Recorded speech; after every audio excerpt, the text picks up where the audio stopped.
সংসার পরিবর্তনশীল।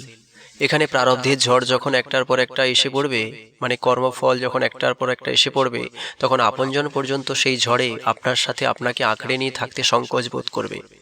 সেই জন্য সংসারে কোনো কিছুর প্রতি অহংকার করা মোটেও উচিত নয়। রূপের অহংকার, পয়সার অহংকার, বলের অহংকার, এসব এসব চুটকিতেই কাল হরণ করে নেবে। একটা ফোড়াকে সারিয়ে তুলতে পাটা পর্যন্ত খসিয়ে দিতে হয়।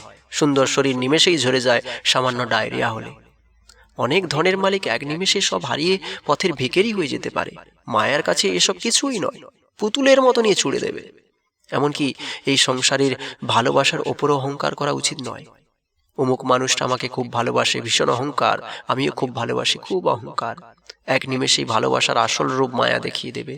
হঠাৎ ভালো থাকতে থাকতে যখন ভীষণ গম্ভীর অসুখে পড়বেন, যখন সংসার সামলানো কষ্টের হয়ে পড়বে, তখন পাশে থাকা মানুষটা আপনার প্রতি একদিন না একদিন বিরক্ত হয়ে পড়বে।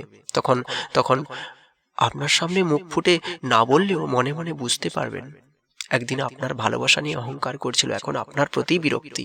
সুতরাং প্রকৃতির 3 গুণের ফলে জীব আবদ্ধ, আর এই গুণের ফলেই সদাই সংসার পরিবর্তনশীল, মানুষও পরিবর্তনশীল।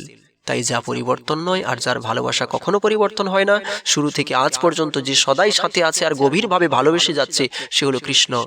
কৃষ্ণ আমাকে খুব ভালোবাসে, এই নিয়ে অহংকার করুন, বাকি আর সব অহংকার বিনাশশীল।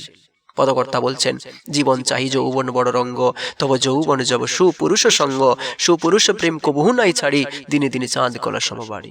দেখো, যৌবনী যত রঙ্গ, মানে প্রেম করতে ইচ্ছে করে যৌবনী। মানুষ এই যৌবনী কার সাথে প্রেম করে? ছেলে মেয়ের সঙ্গে, আর মেয়ে ছেলের সঙ্গে।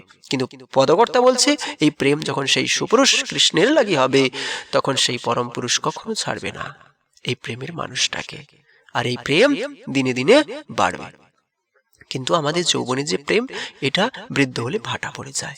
তার একটাই কারণ, তা হলো এটা ইন্দ্রিয়গত। আর গোবিন্দ প্রেম আত্মগত প্রেম।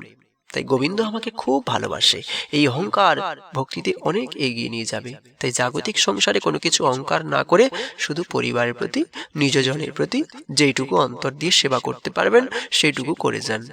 বাকি এই মনটা গোবিন্দের প্রতি দিয়ে রাখুন।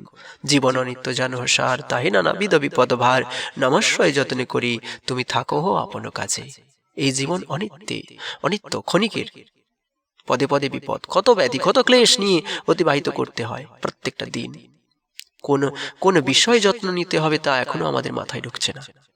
এই জীবনে কত শত বিপদ আসবে, বিপদে যে সাথে থাকে সেই তো বন্ধু।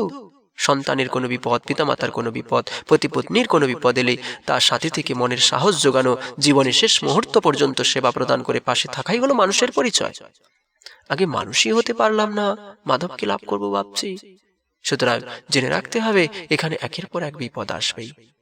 আর যার সাথে সম্বন্ধ গোবিন্দ করিয়েছে, তার পাশে থেকে সেই বিপদেও বিচলিত না হয়ে গোবিন্দ সেবা করে যাওয়া, যতনে হরিনাম করে যাওয়া, সেই মানুষটাকে গোবিন্দ সেবায় নিয়োজিত করা। কেননা সকলে কষ্ট পাচ্ছি গোবিন্দকে ভুলে, আর এর একটাই ঔষধ, হরিনাম। হরে কৃষ্ণ কৃষ্ণ কৃষ্ণ হরে হরে, হরে রাম রাম রাম হরে হরে।